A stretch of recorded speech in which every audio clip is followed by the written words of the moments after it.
atolago, iwana weli panye, dodo bunyo, wanyuma nadrea. Eza, ewio, sikamo kosa o Jésus o. Eza, ewio, sikamo kosa.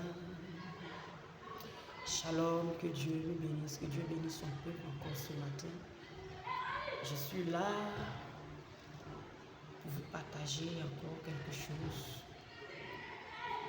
Je suis là encore ce matin. Nous avons une conférence qui se tiendra dans le mois d'août, le 1er au 2 août. Et à cette conférence, Dieu veut encore te faire du bien. Bien-aimé, mon frère, ma soeur, aujourd'hui, nous vivons des faits de société qui nous réduisent aujourd'hui dans beaucoup de choses. Pourquoi? Il arrive que beaucoup d'entre nous ont grandi dans des familles recomposées. On grandit dans des familles où c'est vraiment difficile. D'autres ont été frustrés dès le bas âge par des amis à l'école, par des parents, par des marâtres, par les beaux-pères, par des oncles, par les tantes. D'autres ont eu une enfance vraiment difficile. Et cela a joué aujourd'hui sur leur personnalité. Cela a joué aujourd'hui sur leur vie. De telle sorte qu'aujourd'hui, des gens sont blessés à l'intérieur d'eux, les gens sont frustrés. Et la frustration fait qu'ils ne peuvent pas avancer comme ils le souhaitent. Il peut arriver que Dieu peut te faire la grâce de pouvoir avoir un boulot, de pouvoir t'en sortir financièrement, matériellement. Mais à l'intérieur de toi, il y a quelque chose que tu vis, que tu n'oses pas parler.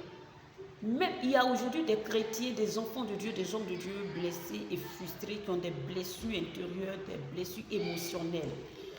Bien aimé, si tu es marié à une telle personne, dis-toi que tu ne seras jamais heureuse ni heureux.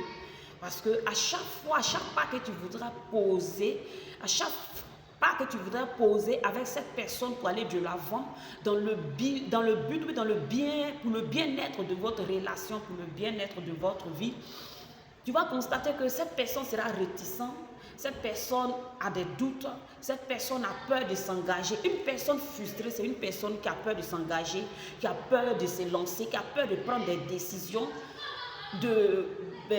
comment on appelle ça? Pour ne plus à revivre son passé, pour ne plus à revivre les frustrations.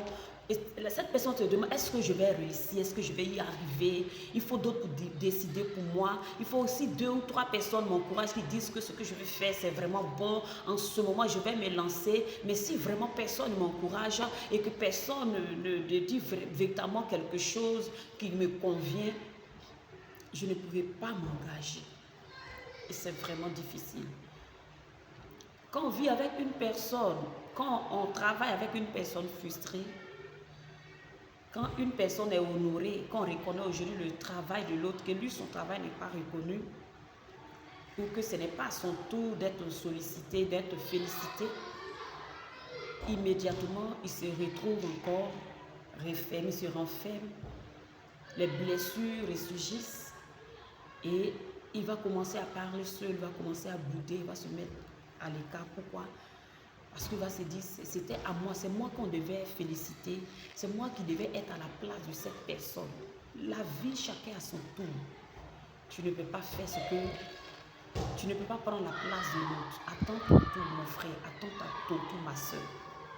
Attends ton tour. Et la conférence que nous organisons avec cette servante de Dieu, cette thérapeute, elle est ivoirienne américaine, elle réside en France et elle veut partager son expérience, elle veut nous enseigner par son enseignement, par ses expériences, elle veut arriver à restaurer un grand nombre de personnes. Et j'aimerais que tu te disposes pour ça, pour cette conférence, et que tu viennes écouter. Ça va te faire du bien. La Bible dit c'est de l'abondance du cœur que la bouche parle.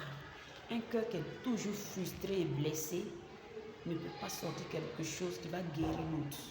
Ne peut pas sortir quelque chose qui va aider l'autre. Alléluia.